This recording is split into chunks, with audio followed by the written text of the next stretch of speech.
Per obtenir una llicència d'obra, els ajuntaments haurien de respondre almenys en 6 mesos, però la tardança en la resposta d'informes externs, els processos d'estabilització dels consistoris i la manca d'arquitectes disposats a fer feina per l'administració pública han augmentat les demores. Hay ayuntamientos como el de Marratxí, que en 3 meses se está contestando. Hay otros ayuntamientos en los que ese plazo de tiempo, que es el obligatorio legalmente, se alarga hasta los 2 años, 2 años y medio, y algunas licencias llegan a 5, 6 y 7 años. Y luego, por otra parte, tenemos que ser realistas. Los ayuntamientos tienen unos sueldos muy básicos, muy bajos.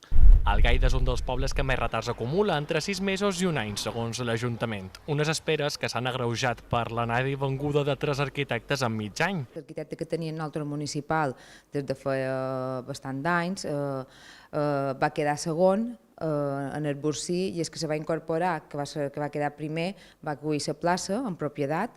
Aquest arquitecte, al cap de 3-4 mesos, ens va dir que se demanaria una excedència, llavors se va donar de baixa laboral.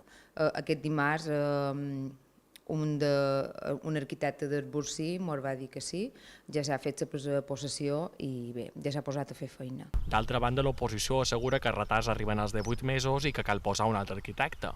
S'ha fet un Bursí i ve un arquitecte nou, que crec que no deu tenir molta experiència, però que se trobarà amb un problema que s'ha trobat l'anterior arquitecte, que són 18 mesos de retras, els quals són difícils de treure cap endavant si no se posa un altre arquitecte i se posen 2 arquitectes a fer feina en el mateix temps. No pot tenir un municipi amb gent que ha fet préstecs pendent amb 1 any i mig o 2 de retras. En el que li causa un perjudici principal és, diguéssim, el ciutadà, no? Que ha de fer s'obra perquè s'haurà encarit el material, s'haurà encarit el cost de construcció i s'haurà encarit tot.